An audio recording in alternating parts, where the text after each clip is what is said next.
On est fiers d'être là aujourd'hui, de représenter la danse ici, dans un concert de rappeurs. C'est les 30 ans du hip-hop, un mouvement lourd qui touche de plus en plus de gens. On est fiers d'être là aujourd'hui. Alors 9 Impact à la base, c'est quoi? C'est un crew de potes. On a commencé depuis à peu près 8 ans la danse, mais le crew existe vraiment depuis 3 ans. Et on danse ensemble depuis 3 années. On a eu l'honneur d'être champion de France et de représenter la France à Las Vegas au championnat du monde. On a une influence versée par le show. C'est ce qui aujourd'hui représente 9 Impact, c'est que c'est un groupe qui a comme spécialité de faire du show. Et le maître du show, le père par excellence, c'est Michael Jackson. Yes. Et du coup, ça a été une grosse inspiration pour nombreux danseurs. Pour nous tous. Et, y compris nous-mêmes. Et donc voilà pourquoi par où on a aussi commencé au niveau de la danse, c'est en regardant des vidéos de personnes qui nous ont influencés, comme Michael Jackson. Yes. On a d'autres, ça a été plutôt au niveau de la funk avec James Brown. Et voilà, c'est comme ça que ça s'est créé au niveau du feeling de la danse.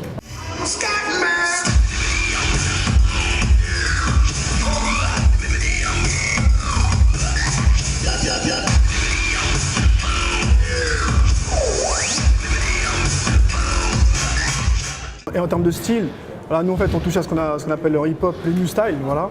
C'est plutôt la danse debout, mais voilà, on est aussi pluridisciplinaire, breaker, popper, voilà, danseur debout, new styler. Le new style en fait, voilà, c'est plus la danse debout, c'est un mélange de plein de styles différents. Le popping, voilà, pour les gens qui ne savent pas forcément ce que c'est, voilà, c'est plus, ça va être tout ce qui est blocage, etc. Voilà. Le break, voilà, c'est tous les mouvements au sol. Et après, il y en a d'autres encore. Hein. Voilà, le hip-hop, c'est très riche, il y a beaucoup de danse et voilà, ça touche de plus en plus de monde. Aujourd'hui, c'est différent, voilà, ça a évolué, voilà, il y a d'autres délires. Il y a d'autres délires, voilà, donc on espère qu'il y aura en fait encore des moments en fait comme ça où on pourra se retrouver, voilà, des moments d'échange. Ah, c'est vrai que maintenant il y a pas mal de battles, il y a pas mal de choses qui se font. Voilà, ça a évolué maintenant, c'est plus les battles, etc. On espère voilà, qu'il y aura un moment comme ça de communion où les gens pourront se retrouver, voilà, et partager, échanger, voilà. Les battles en fait c'est à la base c'est un échange, hein. C'est un échange, hein, c'est montrer ce qu'on sait faire et voilà. Et transformer en positif en fait ce qu'on a en nous par la danse. L'état d'esprit.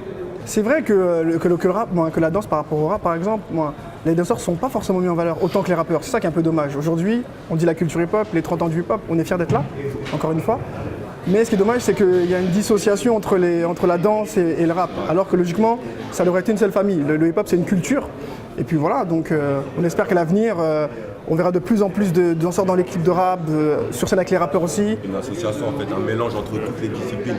Souvent aux États-Unis, ce qui se fait, c'est que vraiment le milieu musical, il bosse vraiment avec le milieu de la danse, ce qui fait en fait une émulation et c'est comme ça qu'on fait monter le mouvement en fait.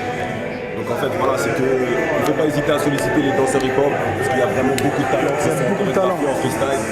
Voilà. Et puis voilà. C'est un appel à tous les rappeurs. Il y a des danseurs, des très bons danseurs. On est là.